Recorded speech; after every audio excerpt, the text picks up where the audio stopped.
Bismillahirrahmanirrahim. Alhamdulillahirabbil alamin. Segala puji bagi Allah yang telah memberi kesempatan kepada kita dalam acara Sinar Iman, Seminar MA Nurul Iman yang diadakan oleh RGUG. Mudah-mudahan acara ini terus langgeng terlaksana dan bermanfaat bagi semuanya.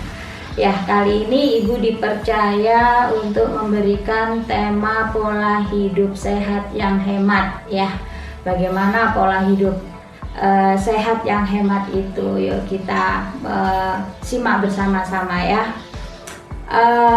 Hidup sehat ya, hidup sehat itu sebenarnya sangat mudah dan murah ya.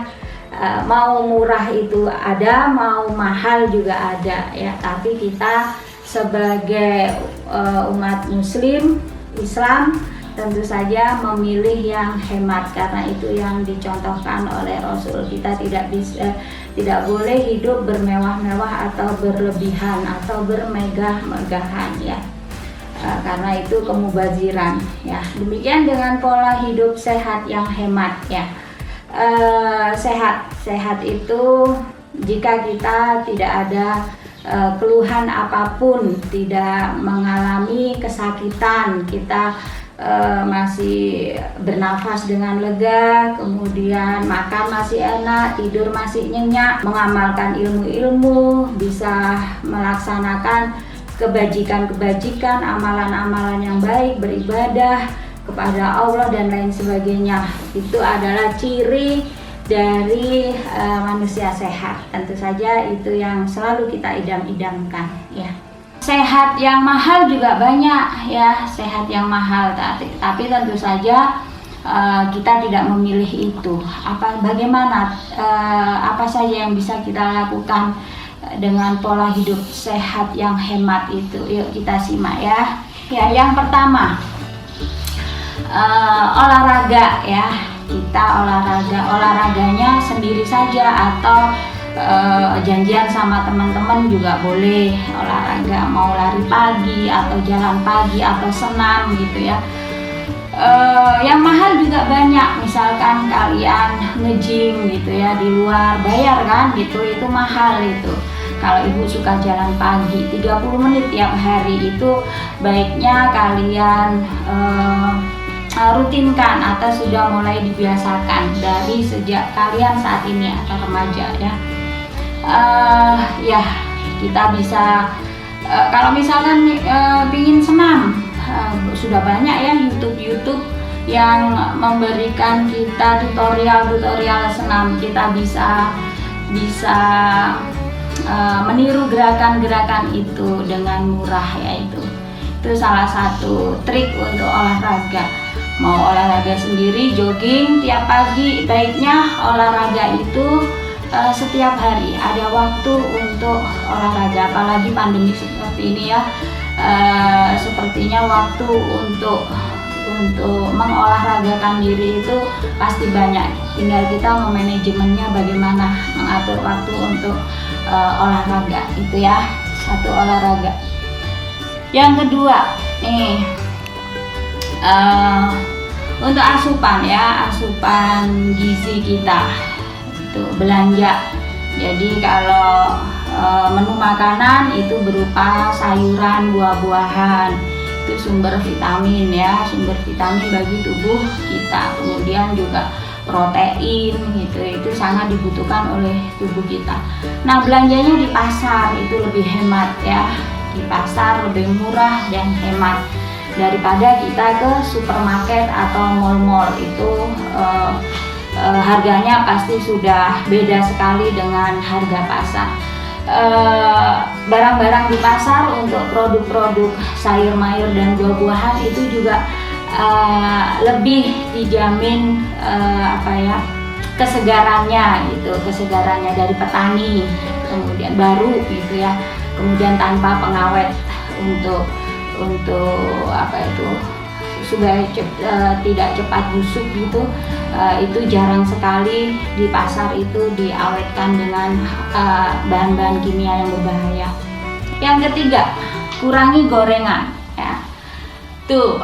Gorengan sekarang kita sudah banyak sekali edukasi untuk mengurangi asupan gorengan kita. Kalau kita lihat ibu kita atau kita sendiri yang memasak di rumah, bagaimana itu menunya, apa tempe goreng, perkedel goreng, ayam goreng, semuanya digoreng ya.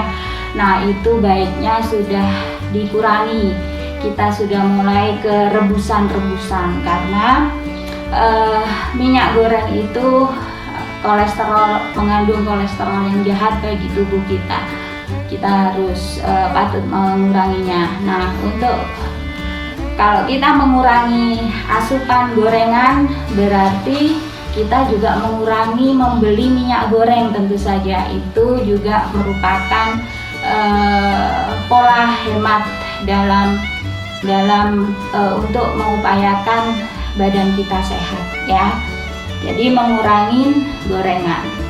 Kemudian yang keempat, kita harus membiasakan masak sendiri ya. Masak sendiri daripada beli di tempat-tempat warung makan yang sudah jadi.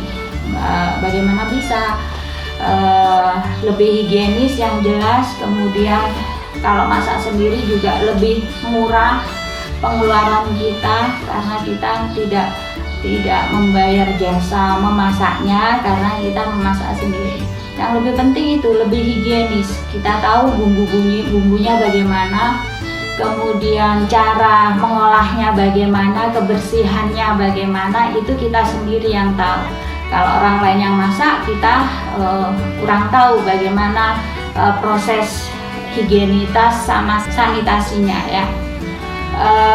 Itu jadi masak sendiri. Kemudian kalau nanti pandemi ini sudah berakhir, kemudian kita sudah mulai tatap muka, kita sudah bersekolah ya, baiknya bekal makanan dari rumah gitu ya. Itu yang higienitas lebih terjamin, gizi juga lebih terjamin. Kemudian yang kelima, aktif bergerak ya. Nah ini ya, aktif bergerak.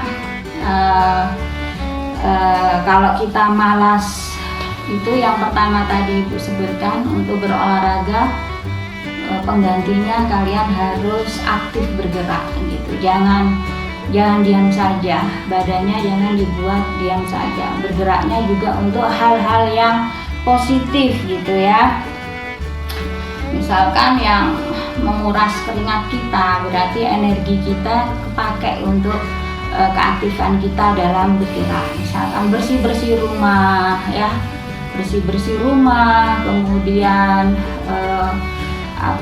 berkebun atau ngepel, nyapu itu ya.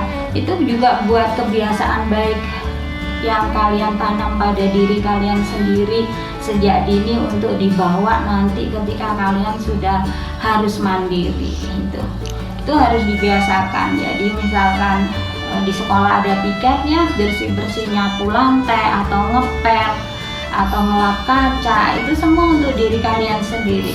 Membiasakan diri kita untuk bisa melakukan itu semua, tidak tergantung kepada orang lain, dan nantinya kalian pakai ketika kalian sudah mandiri kelak gitu ya. Dan itu harus dibiasakan, nggak bisa kalau kamu tidak membiasakan dari sekarang, males sekarang, nah nanti ke depannya juga ketika kalian sudah harus melakukan sendiri akan berat gitu. Tapi kalau sudah dibiasakan dari sekarang, semua itu akan berjalan dengan ringannya, terasa ringan karena sudah biasa. Itu untuk keaktifan bergerak tubuh kita, terutama bagi anak-anak yang malas untuk berolahraga. Kemudian yang keenam,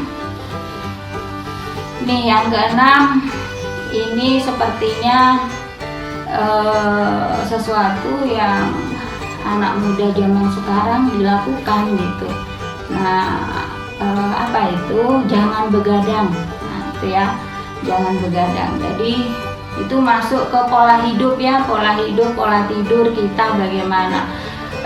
Karena selain merusak badan kita gitu ya, lama kelamaan cara berpikir kita, otak kita juga cara kerjanya akan berkurang akibat begadang itu gitu. Selain itu begadang juga, kalau kamu begadang berarti listrik dinyalain, berarti itu sudah tidak hemat energi ya, energi listrik. Kemudian begadang apa? Begadang main game, berarti itu kamu sudah pemborosan kuota gitu ya, pemborosan kuota itu, dan itu tidak ada manfaatnya sama sekali, malah merusak ya, merusak tubuh kita. Banyak efek buruk bagi tubuh kita, bagi anak-anak yang suka begadang gitu ya. Kita akan makin gemuk, kemudian mengurangi kinerja otak kita. Itu efek dari begadang. Kemudian biasanya kalau anak yang begadang malamnya, kemudian pagi-paginya pasti telat bangun, subuhnya telat, sekolahnya juga telat atau enggak ikut. Banyak sekali efek-efek buruk dari begadang itu. Selain itu juga pemborosan. Pemborosan apa? Listrik yang harusnya ketika tidur dimatikan. Itu ya, tidur itu baiknya itu lampu dimatikan karena membantu metabolisme tubuh kita yang sedang bekerja saat kita tidur gitu ya. Memang energi yang dibutuhkan untuk tidur itu kecil sekali, tapi tetap organ-organ tubuh kita melakukan metabolismenya gitu ya. Dan itu efektif bekerja ketika suasana gelap gitu, digelapkan. Selain ternyata apa? Hemat energi listrik. Itu dan sunnah Rasul ya, kalau tidur itu memang lampu dimatikan. Kemudian yang ketujuh, ini yang terakhir ya, pola sehat yang hemat. Pola sehat yang hemat dari ibu. Yang ketujuh, ganti camilan ya, cemilan. Nah itu biasanya kamu suka selain makanan pokok, yaitu makan, kalian pasti nyemil-nyemil. Nah ini ganti cemilannya. Yang bagaimana? Yang biasanya beli gehu digoreng, tempe tepung atau tempe mendoan digoreng, atau pisang goreng, bala-bala itu digoreng semua ya, camilan yang gorengan. Ganti yang rebusan sekarang ya, karena sayang kita, karena apa? Sayang sama tubuh kita sendiri gitu.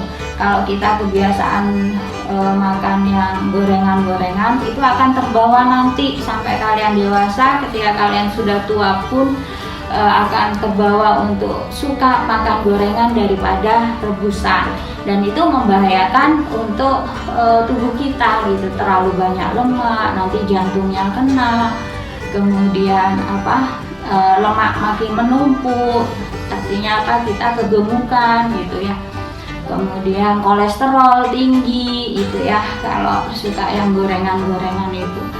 Nah itu ganti yang rebusan, ubi rebus, pisang direbus gitu ya. Berarti kita sudah kalau kita ingat-ingat nenek kita ya zaman dahulu, buyut kalau mungkin kalian itu sukanya makanannya, kue-kuenya itu rebusan-rebusan. Kemudian karena ada teknologi, ada modifikasi makanan, bermuncullah makanan-makanan yang penuh dengan gula misalkan, atau tepung misalkan gitu ya. Dan itu sangat berbahaya untuk kesehatan kita, menumpuk menjadi penyakit nanti kelak beberapa tahun kemudian. Itu yang harus kita jaga. Itu 7 pola hidup sehat yang hemat dari ibu. Mudah-mudahan kita semua, ibu, kalian bisa mengaplikasikan, mengamalkan di kehidupan kita sendiri sehari-hari, karena ini sangat bermanfaat untuk masa depan kita, untuk menjaga kesehatan kita sampai nanti sehat terus, tidak ada penyakit-penyakit yang diderita oleh kita gitu. Ya, demikian dari Ibu di acara Sinar Iman Mudah-mudahan acara ini terus berlangsung dan bermanfaat bagi yang menyimak dan mendengarkan. Akhirul kata, Ibu ucapkan wassalamualaikum warahmatullahi wabarakatuh.